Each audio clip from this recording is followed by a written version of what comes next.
¿Qué tal? ¿Cómo están? Bienvenidos a este nuevo capítulo de Chile Sustentable en todas las plataformas de Agricultura TV y también de Radio Agricultura. Este espacio que hace 12 años construimos de manera colaborativa contigo para poder seguir aprendiendo sobre las temáticas que nos relacionan con estos 17 Objetivos de Desarrollo Sostenible. Estamos como siempre los días jueves a través de todas las plataformas de Agricultura TV y de Radio Agricultura y nos puedes seguir en el Instagram @ChileSustentable TV. Te doy nuevamente la bienvenida, soy Cata Droguet y comenzamos ya con nuestro primer invitado el día de hoy. Estoy con Alex Godoy, él es director del Centro de Sustentabilidad de la UDD, entre otros también asuntos que está atendiendo por ahora y que ya vamos a entrar en detalles con eso. ¿Cómo estás, Alex? Bienvenido a nuestro programa. Cata, ¿cómo estás ahí? Encantada de verte nuevamente. Sí. Tantos años hablando de lo mismo, ¿no? Más viejo, ¿no? Más viejo, claro que sí, pero con más ganas de seguir hablando de esta temática, Alex, que sin duda sigue siendo parte fundamental de la agenda. Estamos comenzando el mes de octubre, este mes que nos trae el 24 de octubre, el Día Internacional contra el Cambio Climático, con lo cual tomamos el mes de octubre como el mes contra el cambio climático y es por eso que nos está acompañando Alex Godoy. Y parto inmediatamente, Alex, con la primera pregunta, porque el secretario general de las Naciones Unidas, Antonio Guterres, señaló que la era del calentamiento global ya quedó en el pasado y que la situación actual debe ser denominada como ebullición global. Explícanos esto, por favor, Alex, de qué se trata, porque da mucho miedo solamente escucharlo. O sea, qué bueno que dé miedo, digamos, porque digamos, los seres humanos funcionamos en términos a la reacción. A nosotros durante muchos años, a lo mejor con Cata nos conocemos, a la gente que no ve, pero no, que no causemos tanto miedo, ¿te acuerdas? Que de repente nos decían, ¿sabes? Que no lo digan de esta forma, etcétera. Bueno, no hicimos nada, aquí estamos. ¿Ya? Entonces ahora es como que en realidad hay que pensar que el secretario general de Naciones Unidas tiene un rol político dentro de una mesa de negociación multilateral. Por lo tanto, él es un líder que puede hablar políticamente. Y esto hay que tomarlo en este contexto en que él usa esas palabras para darle el sentido de urgencia a lo que estamos viendo. O sea, la evidencia científica es abrumante. ¿Ya? O sea, cualquier persona que diga que esto no está ocurriendo es tonto. ¿Ya? Pero la evidencia empírica está ahí, digamos, ¿ya? Uno puede discutir más o menos si es que es conducido por el hombre o no, que son las discusiones en las cuales se agarran los escépticos al cambio climático, pero eso está ocurriendo, los fenómenos físicos lo estamos viendo, etc. El problema está en que hemos visto que hay muchos cambios en términos climáticos. Yo no soy experto en climatología, soy experto en mitigación y adaptación, que no esperábamos ver porque se han ido acelerando, Cata. O sea, en un fondo hemos visto incendios cerca del Polo Norte en Siberia, en Canadá, ¿te acuerdas? Hace un par de meses atrás, 2-3 meses atrás, con una nube de humo en Nueva York, Canadá, digamos, que era como los Juegos Olímpicos de invierno, digamos. Sí. Hemos visto, ya no es solamente en California, Australia o Chile, estamos viendo que todos los años tenemos más incendios forestales, más aparecen los incendios forestales en Chile. En Valparaíso saltó la señal de alerta, pero siempre la hemos tenido. Hemos visto la deforestación que ha ido acelerándose en el tiempo y hemos visto al final que que las vías que nosotros veíamos para alcanzar los acuerdos de París no estamos en esa vía. Vamos directamente hacia una finalización de ciclos sobre los 3 grados. Esa es la realidad. ¿Ya? Para que tú más o menos lo dimensiones, digamos, hay 1 grado de diferencia entre La Serena, digamos, y Santiago. Entonces, si uno dice se aumenta 1 grado de temperatura, uno debiera esperar que el ambiente cambie ostensiblemente. Hay una sequía que la hemos viviendo hace muchos años aquí en Chile, no solamente aquí, hemos visto en distintas partes del mundo. Por lo tanto, en un fondo él dice, ya, terminemos, a ver, si lo tuviera que traducir en otro lenguaje, terminemos la tonterita de que esto se está calentando, estamos en una crisis climática que nos está afectando los sistemas de producción, estamos produciendo menos alimentos, estamos produciendo con menos calidad de alimentos, ¿ya? Que tiene que ver con temas de salud muy, muy heavy. Tenemos serios problemas de pérdida de biodiversidad, tenemos un incremento del costo de la vida, tenemos migraciones que ya son evidentes en términos de productividad. La gente no migra porque hay un huracán, la gente, eso es en shock cuando ocurre un huracán grande, pero en realidad, o un tifón o un ciclón, dependiendo de la parte del globo, sino porque si un país es más productivo que otro, Cata, es más atractivo porque tiene más fuentes laborales, por lo tanto la migración se está dando en esos sectores que son más productivos. Europa, por ejemplo, ha sido sumamente golpeado en términos de olas de calor. Ellos ya tienen un problema de producción y tienen un problema de que dependen mucho del resto de los países. Entonces, en estas negociaciones climáticas a nivel mundial es como nosotros establecemos un diálogo o simplemente un no diálogo. Y por eso él llama y lo habla con un sentido de urgencia. Alex, sin duda es estremecedor escuchar todos esos datos que nos acabas de dar y quiero sumar algo que señaló Naciones Unidas que dice que las olas de calor se extenderán hasta el 2060 si seguimos en este mismo ritmo, ¿no?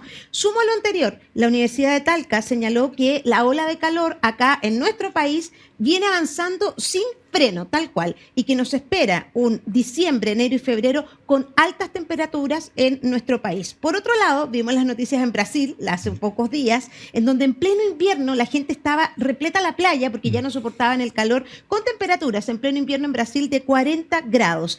España y Portugal han habido más de 1.500 personas muertas justamente por estas olas de calor en el hemisferio norte. ¿Qué es lo esperable tras estas cifras y antecedentes para nuestro país, Alex? A ver, eso te lo quiero ligar con una conversación que vamos a tener entre el 17 y 18 de octubre, ¿ya? Lo paso el mensaje en el Foro Latinoamericano de Calidad y Seguridad en Salud, que está organizado por la Clínica Alemana, el Hospital Israelita Albert Einstein, digamos, y el Institute for Healthcare Improvement, que es el octavo Foro Latinoamericano de Calidad y Seguridad en Salud. ¿Y por qué lo menciono? Porque vamos a abordar estos temas, que ya la ola de calor no es solamente hace un calor. Nosotros vamos a tener un golpe muy, muy grande y ya lo estamos viendo en las olas de calor por distintas formas, en temas de salud. Y eso tenemos que entenderlo porque esto ya lo vivió Francia y Europa el año 2008. En 2008 murieron aproximadamente entre 10.000 y 20.000 personas de la tercera edad. Las olas de calor, para que la gente entienda, es cuando tú tienes muchos días consecutivos de calor que están en promedio por encima del promedio de la semana anterior. Entonces la ola de calor se entiende que tú estás por sobre el promedio con un periodo, es un periodo móvil. Entonces significa que las extremas de temperatura son más altas y los tiempos de periodo son más altos. Eso, y en tema de salud nos golpea por lo siguiente, porque hay muchas personas que son vulnerables a las olas de calor. Déjame partir por la ciencia. Lo normal es lo que llamamos transferencia de calor, yo soy ingeniero, es que el calor vaya desde más alta temperatura a menor temperatura. Significa que hoy día, por ejemplo, se hacen 20 grados en la calle en primavera y tú tienes 37, tu cuerpo elimina calor. ¿Ok? O sea, transfiere calor al medio y eso es lo normal. Ya. Y por eso cuando hace más calor tú sudas, cuando sudas, eliminas calor y logras bajar temperatura. El problema está en que cuando tenemos temperaturas que están por sobre tu temperatura corporal, el calor ya tú no se lo transfieres al ambiente, es el ambiente que te lo transfiere a ti. Usualmente, entonces tú técnicamente hierves como si fueses un hervidor eléctrico. Y eso afecta completamente la fisiología y la regulación de tu cuerpo en forma completa. Esto, cuando tú has estado, por ejemplo, sobre 40 grados, es asfixiante, porque no es un calor como el calor de 36, 34 grados cuando uno está en el Caribe y qué rico, ya me meto al agua, que no. Esto es al revés, uno siente que hierve, porque eso es lo que ocurre, tú recibes el calor. Entonces las olas de calor sobre 40 grados van a afectar, por ejemplo, primero a la gente de la tercera edad, o gente que tiene sobre 65 años, porque la regulación corporal no es tan eficiente como los que estamos en la medianía de la edad. Entonces los abuelitos, no sé si tú no se has dado cuenta cuando están los abuelitos y nos dicen, ¿por qué están tan abrigados abuelitas? Porque les cuesta regular la temperatura. Y obviamente son los más afectados y ya lo hemos visto que numerosas olas de calor, principalmente colapsan los hospitales por gente que tiene la tercera edad, abuelos, etcétera, van a llegar a hospitales cuando están expuestos. Segundo, nuestras viviendas, que es la otra parte de adaptación, no están hechas para aguantar ese calor. O sea, esto no son casas como en el norte que son con mansardas, Claro. Son casas pequeñas, usualmente con mucho calor, en el cual vamos a ver otro efecto que es el aumento de consumo eléctrico vía ventilación, aire acondicionado o un ventilador. Y eso va a significar que un aumento del consumo eléctrico, más energía, fuentes fósiles, más emisiones. O sea, se genera un círculo reforzatorio. Lo tercero son los niños. Los niños usualmente cuando se van a jugar con lluvia, con nieve, con todo, y los niños también son los más afectados. Pero también hemos visto que esto ha llevado con un cambio en la prevalencia de enfermedades, o sea, personas que tienen condiciones preexistentes, por ejemplo, como enfermedades cardiovasculares, por ejemplo, broncopulmonares, son mucho más susceptibles a caer al hospital con ciertos shocks térmicos. Entonces eso cambia para el personal de salud, cambia, por ejemplo, para los sistemas de urgencia en hospitales, en los trabajadores outdoor. Tú dices, ya, los temporeros, sí, pero los temporeros trabajan en verano, Claro. que es lo que vamos a ver. Pero ¿qué pasa con los que están trabajando en la construcción? Que van a estar con 42 grados, con overall, ¿cómo se llama? Con este traje, digamos, de grueso, a 40 grados, vamos a tener colapso. No están en condiciones apropiadas. Vamos a tener que cambiar la forma en cómo vamos a trabajar más tarde. Entonces, la gente puede trabajar pasado a las 6 de la tarde. Hay muchas preguntas que las olas de calor van más allá de que, nos va a hacer calor. Tenemos que ir aprendiendo de lo que ha ido viviendo Europa y los países porque esto va a llegar y va a llegar ahora este verano. Y como la tendencia global es que el promedio de temperatura de la superficie de la atmósfera, digamos, la superficie, vaya a seguir en aumento, este fenómeno va a ser más recurrente todos los veranos. Entonces, quien piensa que el próximo año va a ser más frío, también es ser ciego. Y esto es lo que tenemos que prepararnos y lo que tú dices que es lo que va a ocurrir. Y lo otro son enfermedades mentales también. Aumenta la ansiedad, aumenta el estrés por shock térmico, que es algo que las olas de calor nos van a producir, más allá de que veamos gente en piletas bañándose en las plazas. Estamos conversando con Alex Godoy, él es director del Centro de Sustentabilidad de la UDD. Alex, y en torno a los datos que nos acabas de entregar, ¿cómo nosotros podemos, no sé si la palabra es la correcta, cómo podemos adaptarnos a estas condiciones climáticas nuevas que hoy día nos hablan de una ebullición global, tanto como seres humanos, ciudadanos que estamos hasta ahora viendo la televisión, escuchando la radio, y también las empresas, Alex, porque esto es un trabajo colaborativo y conjunto? Distintos roles, ¿ya? O sea, el rol, ponte tú, de una persona que está en su casa es empezar a entender de que esto, se viene una ola de calor es como para afuera. No, nos va a llegar a nosotros. O sea, todo lo que estamos viendo acá en Santiago, que hablamos del efecto isla calor, ¿te acuerdas, no? Que la ciudad es mucho de cemento, es empezar a pensar, ponte tú, en términos más del rol del gobierno y los gobiernos locales, como son los municipios y el gobierno regional, cómo poder bajar la temperatura de la ciudad. Y eso son más áreas verdes, más arboleda, menos plátano oriental, porque hay un tema también de polen, hay mayor concentración de polen y por tanto mayor enfermedad de reacciones alérgicas, que también lo estamos viendo. Entonces se seguía con temas de adaptación, como tú dices. O sea, ¿cómo le bajamos la temperatura a la ciudad? No sé, a la gente ha ido a Viña, pero hay como una arboleda que va a dar como al mall, que baja 2-3 grados de temperatura, porque obviamente el cemento funciona como un horno. Entonces, si nosotros tenemos una ciudad que recibe calor, el cemento acumula calor y obviamente la acumulación de calor genera un horno. Y después eso se llama efecto isla calor. De hecho, un fenómeno súper choro, cuando viene la lluvia, de repente hace más calor en la ciudad, no llueve. Y porque en el fondo cambia la temperatura y se desplaza la lluvia. Cuando uno dice va a llover mañana y no llueve. Bueno, tenemos lugares como París, que lo señalábamos acá en el programa el otro día, que París está implementando una ordenanza para sacar justamente el asfalto de muchas zonas, precisamente por lo que estás explicando. Y eso genera un sinnúmero de cambios. Después eso a nivel de tus casas, digamos, las casas, saber, digamos, qué nos va a pasar. Los que tienen, ya personas que tienen viviendo en sus viviendas, especialmente viviendas sociales, Cata, que son mucho más pequeñas y la gente vive hacinada, ¿cómo vamos a generar sistemas en los cuales puedan tener, no sé, un sistema de ventilación para bajar la temperatura y que no produzca incendios? Porque esto produce sobrecarga a los sistemas eléctricos, digamos. Hay que pensar esa relación en términos de ingeniería. Y en términos de empresas, es un poco mirar a tus trabajadores. O sea, si tú ves que en fondo tienes trabajadores hacinados en una empresa, en un lugar de 4x4, las temperaturas para ellos no podías esperar que sea un tipo productivo trabajando en esas condiciones. O si tú trabajas en la empresa de la construcción, empezar a darte cuenta que tus trabajadores van a estar expuestos a 40 grados en verano. Es preocuparse de que no solamente en mi casa, sino también de las personas que dependen de uno y que van a estar trabajando en esas compañías. Entonces, al final, la adaptación parte por darnos cuenta quién es el individuo expuesto y quién es el más vulnerable para poder adoptar algún tipo de conducta. Así es, entonces a tomar medidas con respecto de esto que ya no es del futuro. Lo hablamos muchos años pensando y diciendo y decretando que esto era algo del futuro, es algo del presente, es algo que está acá, que más que asustarnos tiene que invitarnos a tomar acción. Y sabes qué, Alex, quisiera que pudieras darnos 3 o 4 argumentos, porque uno ve en distintas plataformas los negacionistas con respecto a lo que está pasando con el clima, y quisiera que nos dieras 3 datos duros para debatir con esos negacionistas, que sean irrefutables respecto a lo que estamos viviendo con este periodo de, hoy día, ebullición global.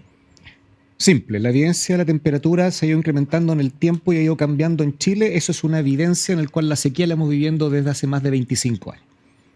Si no quieren ver eso, miren la cordillera acá, que antes tenía arbusto y ya no lo tiene, punto. La segunda, tenemos una escasez hídrica que depende precisamente de la falta de precipitación, a pesar de que uno tiene la percepción de que llovió mucho, en realidad es menos cantidad de agua, pero con una gran intensidad en pocos niveles de tiempo. No tenemos nieve, tenemos los reservorios de agua en 1/3, a la mitad, que muchas veces vamos a estar cruzando los dedos para no caer en el día cero a nivel de Santiago, de la cuenca del Maipo o de las cuencas que están en el sector central. Y cuarto, el costo de la vida, el costo de producir alimentos hoy día, que se producen menos, no porque en un fondo porque no hay agua, porque hay más calor, porque las plantas florecen antes, porque llega la lluvia, se está transfiriendo a precios en sistemas eléctricos que requieren más energía para poder extraer más recursos, y 2, en precios a nivel de alimentos, los cuales ya no son, como dicen los gringos, affordable, accesible a mucha gente que hoy día se ha visto encarecida la canasta básica, y no precisamente porque existe una competencia en los mercados en los cuales los precios son más altos afuera. Es en todo el mundo estamos viendo este efecto, y si no lo quieres ver es simplemente querer tapar el sol con un dedo. Esas son la evidencia empírica Ve tu cuenta, cuánto estáis pagando en comida, cuánto te cuesta comerte una lechuga, cuánto te costaba comerte una lechuga antes, cuánto te cuesta un sistema de ventilación y un sistema de calefacción y qué es lo que estamos viendo en temperatura, y la gente dice, ¿sabes qué? Esto es irrefutable. A los que somos más viejitos, yo les digo a mi alumno, ustedes no lo ven porque como nacieron después del 2000, para ellos este ambiente es natural. Pero alguien que tiene sobre 45 años, 50 años, que no es capaz de darse cuenta de los cambios que hemos vivido aquí en el sector central, en los últimos, desde 1980 en adelante, es simplemente taparse las orejas y decir, ¿sabes qué?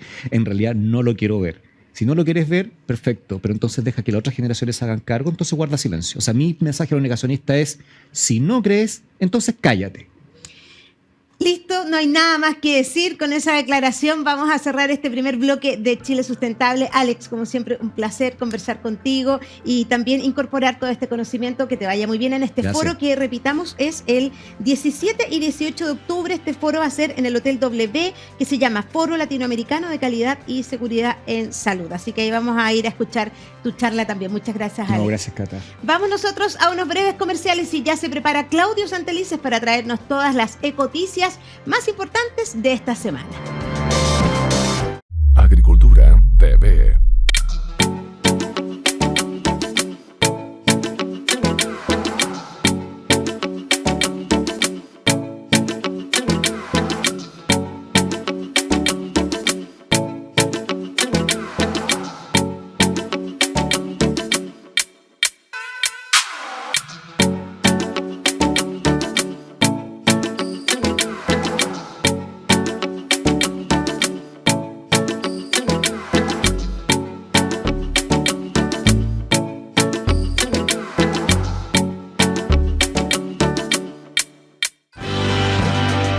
Y ya continuamos con nuestro capítulo de Chile Sustentable de este ya, mes de octubre. Realmente ha pasado rapidísimo este año. Octubre, que es además el mes contra el cambio climático. Aprovecho de recordarte que si postulaste con tu organización social, ya puedes revisar a los beneficiados de este año 2023 ingresando a construyendosueñosdehogar.cl y descubre si eres una o uno de los seleccionados. Porque en Sodimac cuidamos la casa de todos y de todas. Ya está con nosotros Claudio Santelices, nuestro reportero estrella y sus ecoticias. ¿Cómo estás, Claudio? ¿Cómo ha estado la semana noticiosa? ¿Cómo estás, Cata? Efectivamente partimos octubre y además partimos con hitos, porque efectivamente estamos en este mes que es de suma importancia para los aspectos climáticos, y este mes se inició formalmente este lunes 2 de octubre con el Día Nacional del Medio Ambiente, Cata. Y el Estado de Chile decidió tener dos hitos principales ese día. El primero es la entrada en vigencia, la implementación de esta ley de la naturaleza, como se conoce, y donde el Estado, donde el presidente de la República anuncia el siguiente paso de esto, que es la creación del servicio por la biodiversidad y justamente el cuidado, ¿no?, de las áreas protegidas. Y lo interesante de esto es que obviamente es un nuevo paso en la contribución, Cata, a los esfuerzos que está haciendo la institucionalidad por brindar condiciones que aseguren, que promuevan justamente el cuidado del medio ambiente. Y el otro hito es algo que, Cata, yo sé que tú has hablado infinidad de veces en el Chile Sustentable, que es una nueva etapa de la ley REP, que es la ley de responsabilidad extendida del productor. Una ley que venimos reporteando, contándole a ustedes en la casa hace muchos años, que partió entiendo que con la expresidenta Bachelet, así es, de la mano del exministro Pablo Badenier.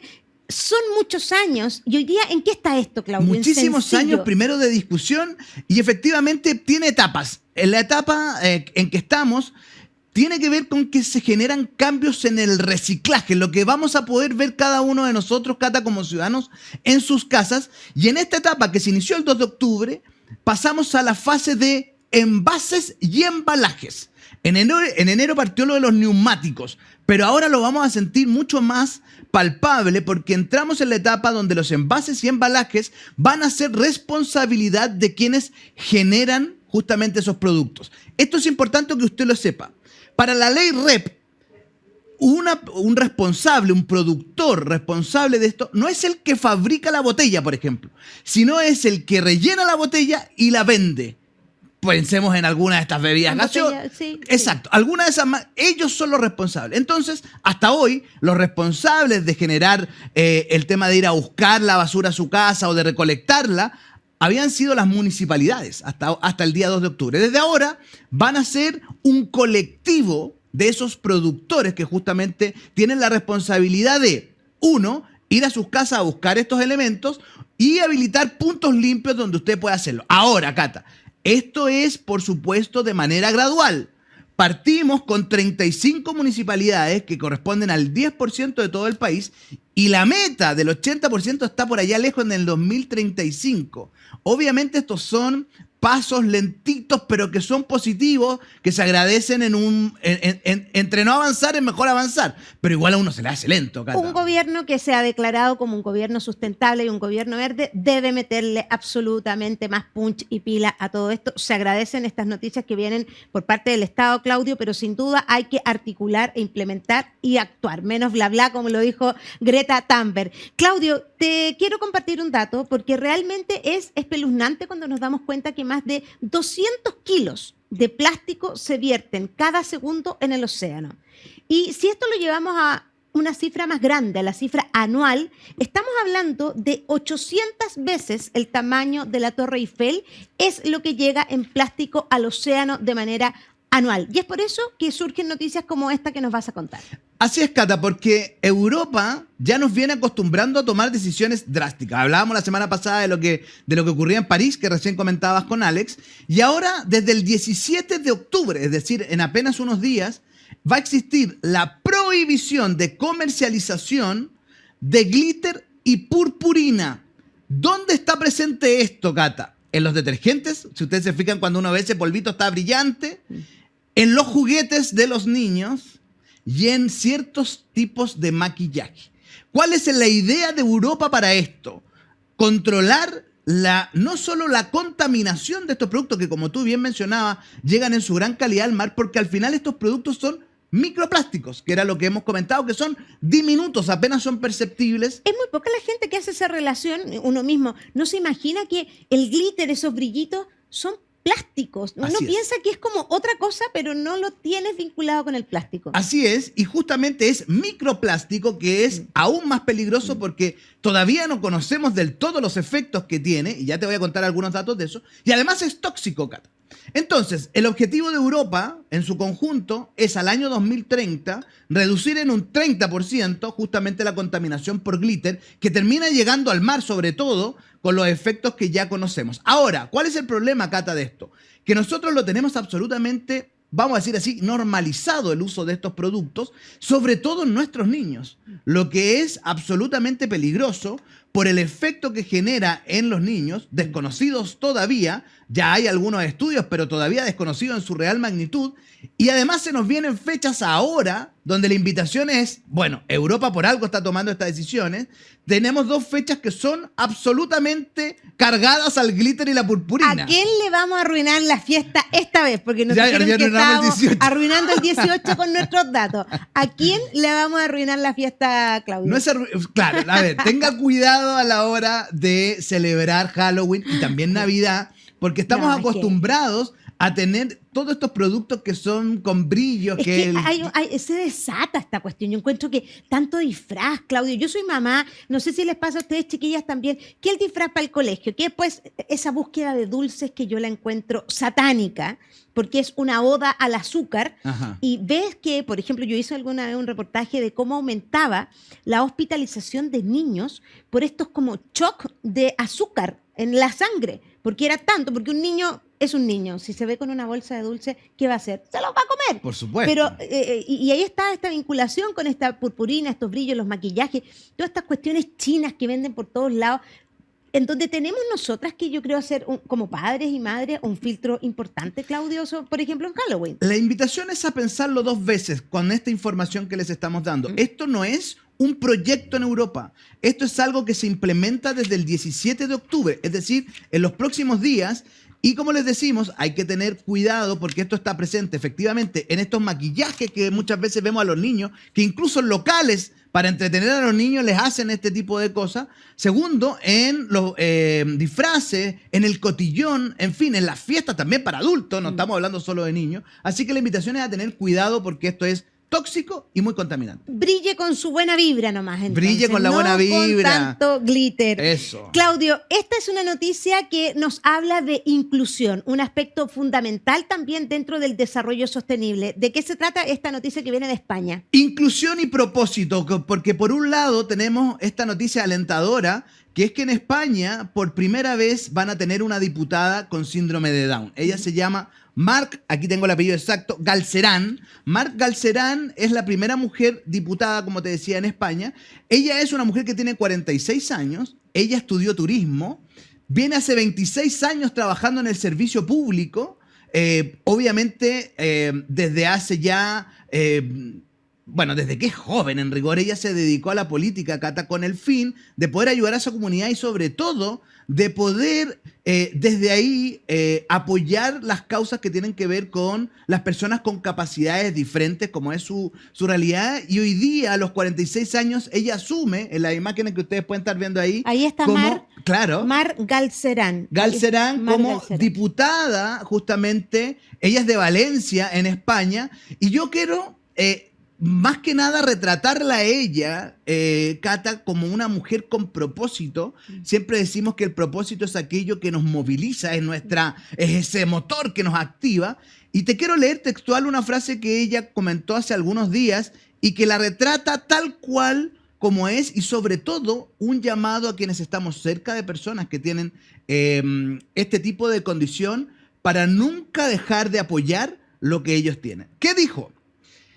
Vengo a derribar prejuicios, como que somos niños eternos o muy cariñosos. No somos tan cariñosos ni somos angelitos de Dios.